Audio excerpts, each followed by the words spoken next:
अस्सलामुअलैकुम।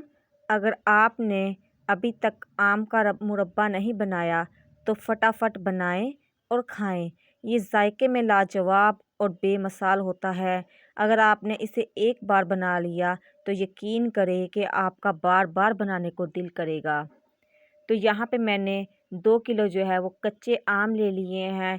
इनको मैंने अच्छे से धो के कपड़े के साथ खुश्क कर लिया था। अब इन्हीं सभी आमों को मैं छुरी या चाकू की मदद से इनका छिलका जो है ये उतार लूँगी। बाज़ार के मुरब्बे तो भूल जाएंगे आप अगर ये घर का आम का मुरब्बा बनाएंगे मेरे बताए हुए तरीके के साथ। तो यहाँ पे मैंने आम जो है वो छील लिया है।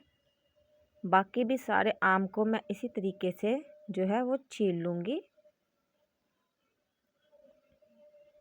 सभी आमों को मैंने अच्छे से छील लिया था। अब मैं इनको क्यूब्स की शक्ल में कट कर लूँगी। आप चाहें तो अपनी पसंद या अपनी मर्ज़ी के हिसाब से भी इनको कट कर सकते हैं। लंबे लंबे चाहे कट कर सकते हैं या इस तरह भी कट कर सकते हैं, लेकिन मुझे इस तरह पसंद है।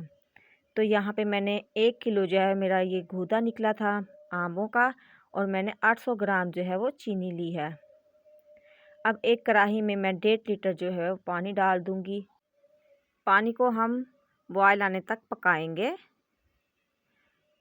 जब पानी हमारा पकने लग जाए तो अब हम इसमें अपने कटे हुए क्यूब्स जो हैं वो डाल देंगे। क्यूब्स डालने के बाद इसको 7 से 8 मिनट के लिए पकाएंगे।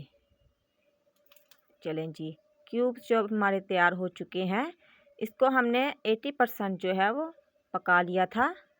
अब हम इनको चेक कर लेंगे। ये देखें, ये कुछ इस तरह के होने चाहिए। ज़्यादा भी सॉफ्ट नहीं होने चाहिए, ये थोड़े से सख्त ही रहने चाहिए। चलें जी, सभी क्यूब्स को हमने छान लिया था, पानी उनका अलहदा कर लिया है।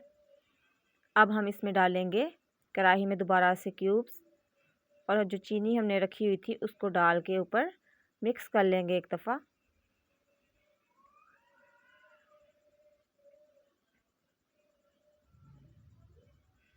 अच्छी तरह मिक्स करने के बाद इसको हम ढक्कन दे के रख देंगे तकरीबन 25 से 30 मिनट के लिए। 25 से 30 मिनट के बाद देखें, आम ने जो है वो अपना पानी छोड़ दिया था और चीनी जो है वो आम के अंदर जा चुकी थी, उसके अंदर अच्छे से रच चुकी थी। अब हम दोबारा से चूल्हा जो है वो ऑन करेंगे। हमने इसको हल्की आंच पे पकाना है। अब हम इसमें इलायची डालेंगे 3 से 4 अदद। मैंने खोली थी, अगर आप चाहें तो इसको पीस के भी इस्तेमाल कर सकते हैं, लेकिन मैंने इनको ऐसे ही डाल दिया है। चम्मच की मदद से इसको हिला लेंगे और दोबारा से ढक्कन दे के हम इसको पका लेंगे। ये देखें, 15 मिनट के बाद जो मुरब्बा हमारा है वो बिल्कुल बन के तैयार था। हमने इसको हल्की आंच पे पकाया था।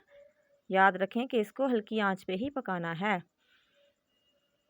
चलें जी, अब हम इसको एक बाउल में अलग से निकाल लेते हैं। ले जी, कितना मज़ेदार और लजीज हमारा मुरब्बा बनके तैयार है। आप इसको पराठे के साथ भी खा सकते हैं, ऐसे भी खा सकते हैं, डबल रोटी के साथ, जिसके साथ चाहें आप इसको खा सकते हैं। गर्मियों का मौसम और आम का मुरब्बा क्या ही खूबसूरत जोड़ी है। नरम नरम मीठे आम के टुकड़े और गाढ़ी मीठी चाशनी, ऐसा जायका जो दिल जीत ले और गर्मियों के मौसम का मज़ा दुबाला कर दे। अगर आपको मेरी वीडियो पसंद आई है तो इसे लाइक करें, कमेंट करें और सब्सक्राइब करना मत भूलिएगा। मिलती हूँ एक नई रेसिपी के साथ, तब तक के लिए अल्लाह हाफिज़।